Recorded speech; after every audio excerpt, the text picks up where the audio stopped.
Hello and welcome. Map review time once again. This time we have whatever it is. Thingy. Lucidity. The skepticism. That one. So yes, here are the scores on the doors. Jam map, quick review, go go go. Difficulty 6. Slightly more harder. Slightly more harder. Don't need all of those words. Slightly harder than previous map. Pawnham and Crim's one. Slightly harder than Entropy.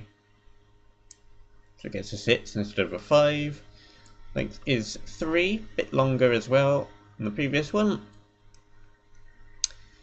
Aesthetics is an 8. Mostly good. Don't think it's quite as good as the previous one. Particularly the first section of the nether area is quite bland. I just kind of ran through it. There's nothing much in the way there to stop you until you get to like the hole in the ground. I think it's a bit more interesting. There's nothing in that first area that's really any difficult. It doesn't look very nice. I'm not sure why it's there, to be honest. But everything else is good. More variation is fine. Now we get to the loot, and this is a whole topic on itself. But I don't like enchantment tables being given, especially quite early, and especially in mini-maps, because it's difficult to balance. Once you've given out an enchanting table, you have to kind of assume that the player has level 30 stuff. You've got two types of players. You've got type A, who is your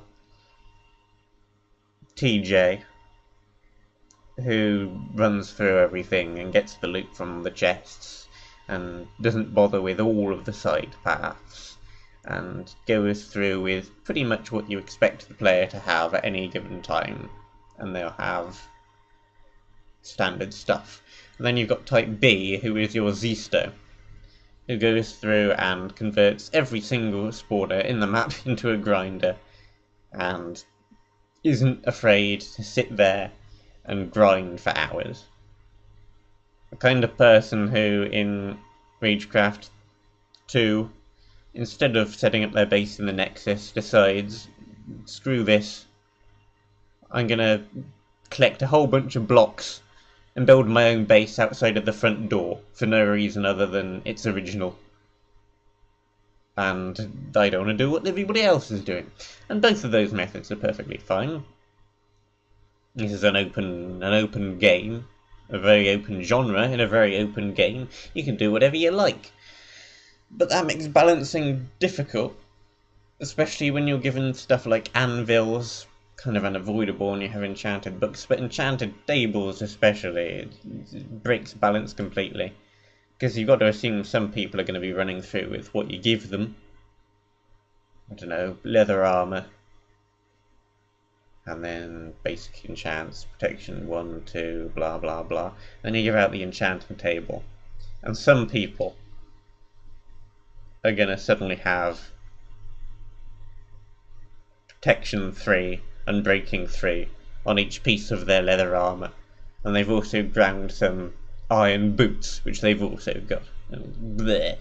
And balance just goes out the window. I didn't do any of that stuff, and balance still kind of went out the window. I had a power 3 and breaking 3 bow, I believe it was. And then a couple of areas later, I found a power 1, punch 1 and breaking 2, or whatever it was. And it's completely inferior to what I already have. And I got it mine much earlier, and the enchanting table, it breaks stuff. I don't like it. It makes the balance much harder. Also, the second to last area seemed too easy compared to the previous area, the area before that, and the area after it. Although there might have been a result of the loot imbalance which I previously mentioned. If I didn't use the enchanting table at all, maybe it would have been fine. Fairness, creeper speeding up the other creepers in the third area feels a little bit cheap. When you get the two types of charged creepers and they drop the potions to speed up the other charged creepers, and bleh, that's kind of weird to deal with. Other than that, it's perfectly fine. Area mechanics. I'm struggling with these two. The mechanics and the implementation of the mechanics, because I can't really think of any. There's the previously mentioned creeper thing, which is there. And then there's the first area doesn't really have any. The second area doesn't really have any. It has the creepers that drop positive potions, but these don't really come into play very much. And then you got the third with the creepers, and then you got the fourth with the water and stuff, and the fifth, and then the sixth. And there's no command block stuff in the map apart from the doors which open, which is just, you may as well use teleporters really. It's the same thing, or shortcut systems. It could be perfectly linear and just have 2 teleporters in it rather than have those doors. It looks a bit more impressive having doors that open up and stuff, but it's the exact same thing really in terms of mechanics. And then originality, finally. The first area is Zin's Legacy, / whatever other Zin area from Agecraft 2, 3, whichever one I missed. They're both got similar stuff with the ninjas and stuff. I do very much like that theme. Japanese, pink trees, blah blah blah and stuff. It's lovely. Then we've got the monument's just kind of there, isn't it? It doesn't look particularly exciting, but it's there.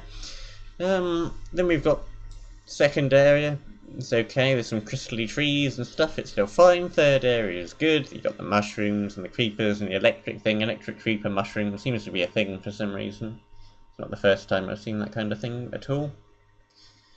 But then we come to the last 3. And we've got the area which is just the one from Myriad Caves, as I mentioned at the time, with the water and the diorite and stuff. I'm also expecting a lot more there in the near future because of 1.13 and water areas, and I expect that's going to be a thing now. And then we've got generic jungly area, kind of a generic jungly area really. I suppose the little ravines with the spawners in it and potions are quite nice, but that's not particularly a new thing. And then we've got, what do we have after that? The nether area. It's a nether area. I'm sure nether areas are dime a dozen at this point. Basically every map has a nether area in it, if it's a full map. So yes, a 31 I give this. I was originally going to give Originality a 5, by the way, and changed my mind at the last minute, because the first 3 areas are perfectly fine. It's just the final few that are a bit uninspired. So here's the current list of stuff.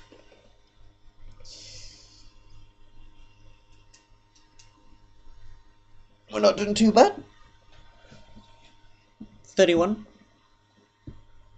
Distinctly 3/5 score. It's still good to me. Nothing particularly standouty, but perfectly decent map nevertheless. Yeah, I think that's everything I have to say about that one. Not a particularly interesting map, not particularly memorable, but it's perfectly playable and fun, and there's nothing wrong with it. I probably just won't remember it in a few months' time. So yes, there's that one. Thank you very much for watching. I shall see you next review, or next map, or next whatever. Soon! I shall see you soon. I drew on myself with this pen. That's no good.